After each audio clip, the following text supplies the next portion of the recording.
This is episode 2. If you haven't watched episode 1, link is in the top of the description down below and the first comment.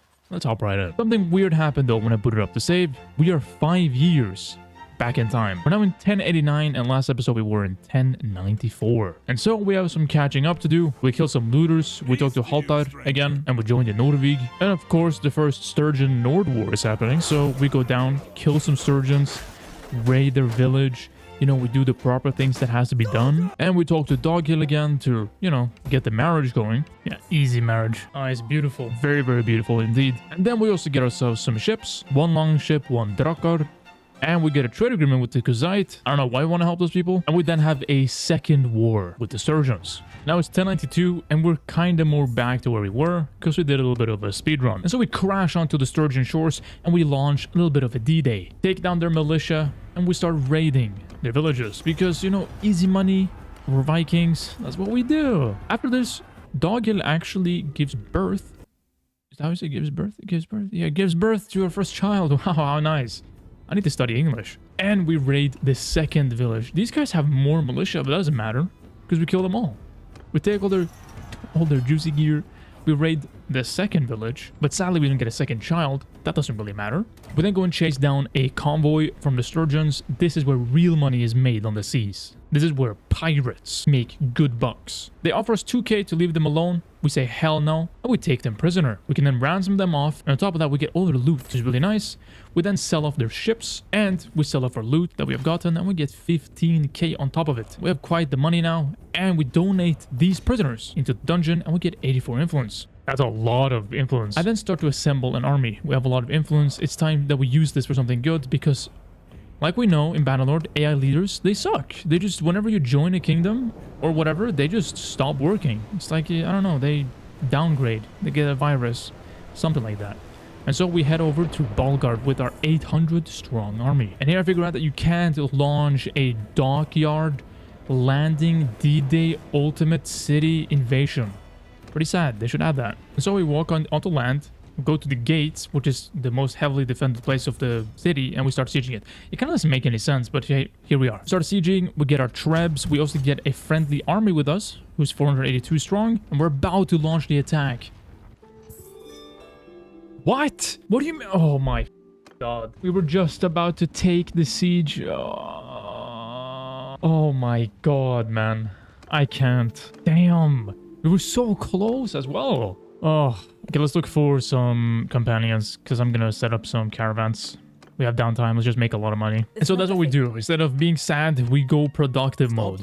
We talk to a lot of strangers. Some of them smell bad. We then talk to Helgun and we set up some trade convoys on sea. Because I've heard rumors that they make more money. And so we spent all our money, around 135,000, to set up 3 trading caravans, convoys, thingy, majiggies. And we have downtime. And so I just go and kill some sea raiders here and there. Sell some ships. I have nothing better to do. I also get a new armor upgrade because I made the money from the sea raiders. Costs 70k, but it's worth it. We then get a decision to vote on declaring war on the Battanians. And of course, we take that because it's been a while of peace. And we want blood. So we vote yes, and we move on. And I move my little warband down to Karbanseth to see if we can find any convoys or any armies that are stragglers. We quickly find one. Banmore Mayor whatever. We attack her.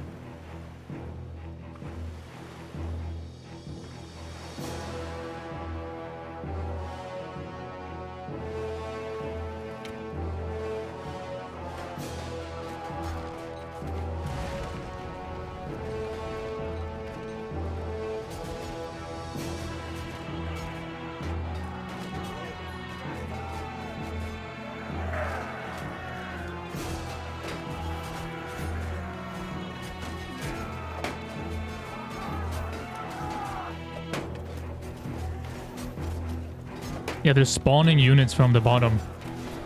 That's what's so cool about this boat. They can keep so many troops.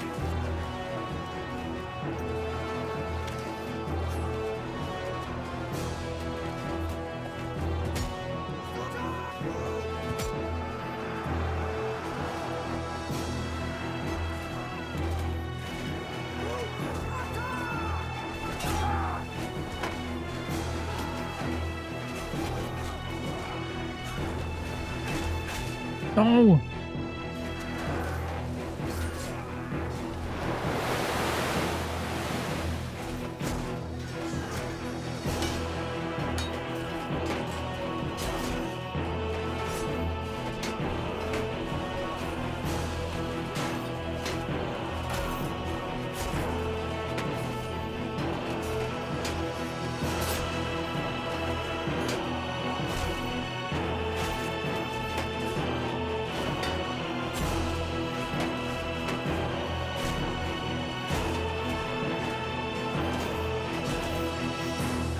We take over their ships and we take them down. We get a hell of a lot of influence and a hell of a lot of renown, and we get the Sea Serpent figurehead for our ships. Alkea yields and we take her as a prisoner. It was kind of tempting to cut off her head, but we didn't do that. We then move back down to Carbanset and we find more armies here. And so we're able to catch Dila, if that's how you pronounce her name, I don't know, who is 100 strong and has also 3 ships. Just casually crashing into my own ship here. Okay, nice. Lovely, lovely. Just crushed our friendly ship here.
How we had 0 deaths? What? Enough! You win today, you dog! Ah, the shame of it. That's fine. You fought well. That's what happens when you don't bring Mariner troops. I don't think she had a single Mariner troop, and we get 0 losses. The C debuff should really not be looked over. It's really strong. But free gear for us, yippee-ki-yay. I then return to Gretisfield for a little bit, just reinforce my numbers to make sure we're maxed out in case we meet a big army. But when we are on our way back, the battalions already want peace. Which I find weird because we were winning and I don't know why the Nords were so eager to say yes. Because we could have just gone and sieged them and taken land. I don't really understand how the AI works in this game when it comes to diplomacy because they don't really make any sense. And so we go and crash onto some sea raiders and we park on their ship because we had to have somewhere and someone to put our anger out on. Wee-hee! Hello everybody. We're just on top of their ship.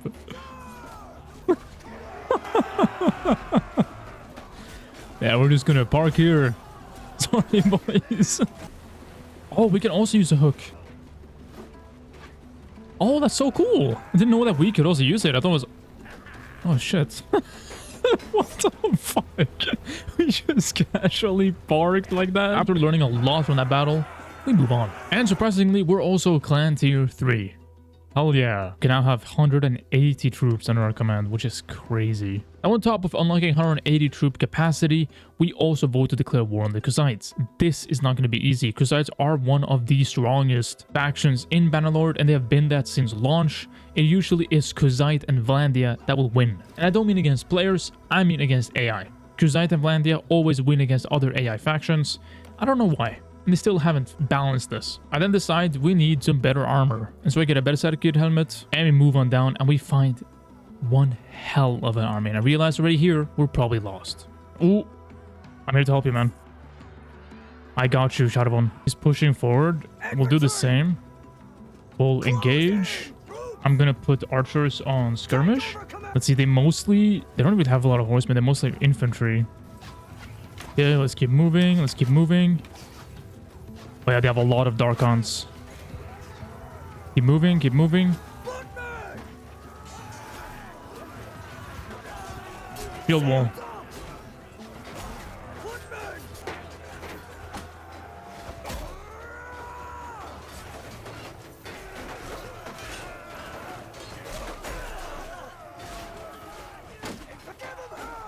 Because they're just walking past them. What the hell?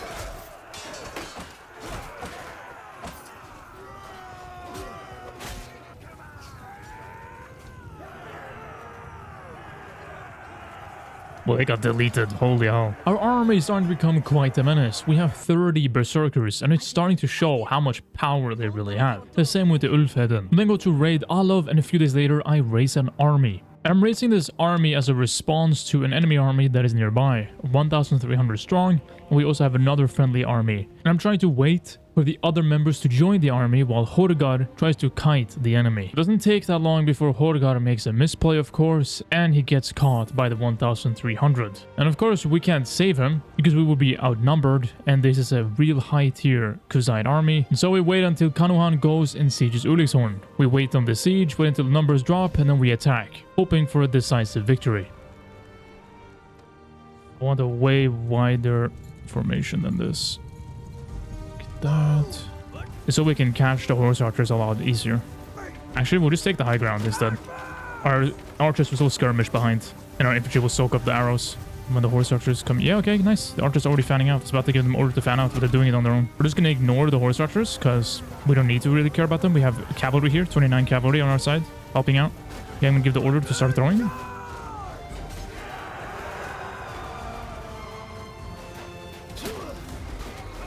Let's just go in. Our archers are back there. Yeah, that works.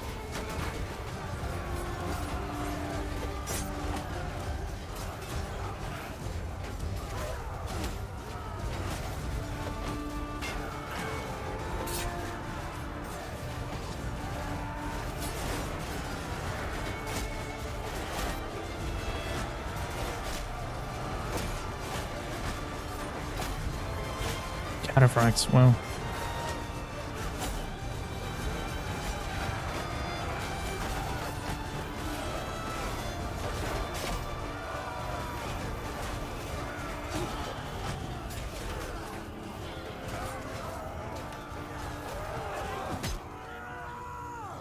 The sun is so sharp. Holy hell. Yeah, we got new infantry over here. I want infantry to go back, regroup. The thing is, if the cavalry attacks our back, it's kind of better because we have our Ulfhed in here. Okay, let's march to the second reinforcements. Our archers are doing their job. Nice. We've got the high ground. Nice. Oh wow, they're fleeing. Even though the enemy was outnumbered, they still had really high tier troops, and I tried to mitigate our losses by using some tactics, and it worked. We won the battle, and an enemy lord also died in this battle. Esache died. That's an enemy lord. Damn, rest in peace. Very nice. We're able to save that siege. Maybe just go siege Baltakon immediately. And with that big of an enemy army gone, I decided to go down, maybe go towards Baltakon to siege it. But there's an issue. Our cohesion is pretty low, and I only have 47 influence. And with this many people in the army, the cohesion will drop really fast. When the cohesion goes to 0, the army disbands. And so, not only does our army disband, but it disbands in front of an enemy army. We weren't able to build the siege camp in time, and we weren't able to take the castle. And so our army spreads like ants. I tried to go back and forth to help our teammates. We were able to save Vimy from some deserters, which was pretty lucky. Who is that? Vimy. Oh, don't worry, Vimy, I got you, man. We're gonna send troops here. Holy hell, Vimy. But Vimy decides to go deeper into Khuzite territory, and he gets eaten. Raiden, you need to get the fuck out of here. Oh my god, everyone is... Okay. If we can chase... The issue here is that the enemy has a lot of horses. A lot of their armies are composed of cavalry and horse archers, and so they're faster than all of us. But luckily, a lot of our friendlies got out, and even some Khuzite were taken down. Within the clan, a trade agreement from the Northern Empire and peace with the Khuzite just comes out of nowhere. I don't really know why the war didn't last for long at all and we could have actually gained some territory, but it is what it is. I still don't understand to this day how the lords in this game work and their diplomacy. We then vote for the next ruler of the Nords, and for some reason I'm not there to be voted on. I mean, it makes sense. We don't even have any lands. Maybe next time. A few days later, we're at war with the Northern Empire, and of course, I am barreling down through the strait into the inland sea to catch some Imperial caravan. So we take them prisoner, we take their gear, happy days. We then go further inland and we find some armies, and we're able to catch Rinana of the Northern Empire, but she doesn't really look like a warrior. She looks more like a lady. I don't know what she's doing. Maybe they were just filling out their ranks. I don't know what's going on, but hey, we gotta fight her. We got a proper sea battle, and that's pretty exciting.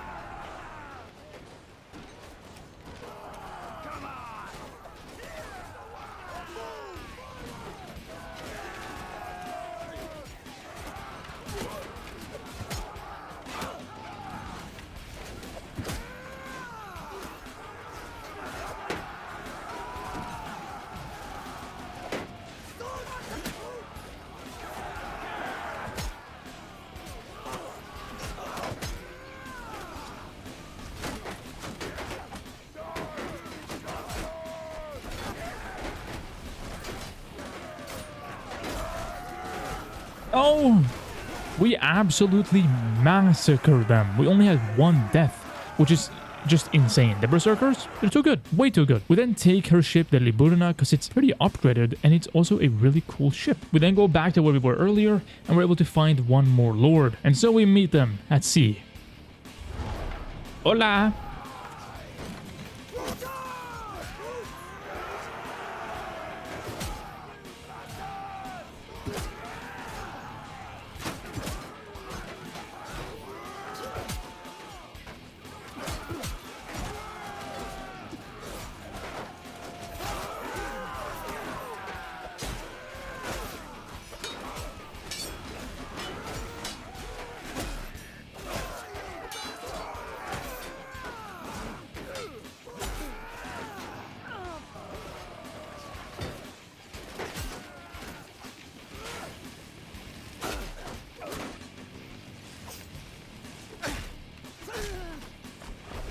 And again, we only had 4 deaths. We gain a lot of influence, we gain a lot of renown. It's overall huge victories for us. And we get, of course, another prisoner. We are becoming quite undefeatable on the sea. And of course, we find another enemy lord. And so we go and say hello. Ahoy there!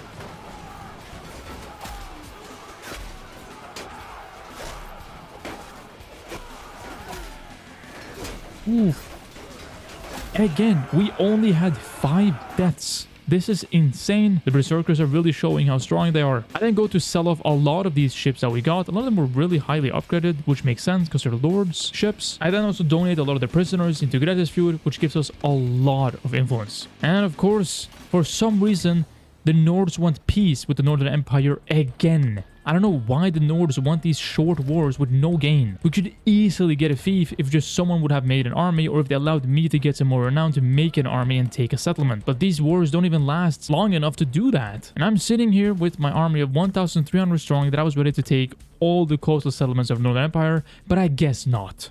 But this is all the time that we have for today.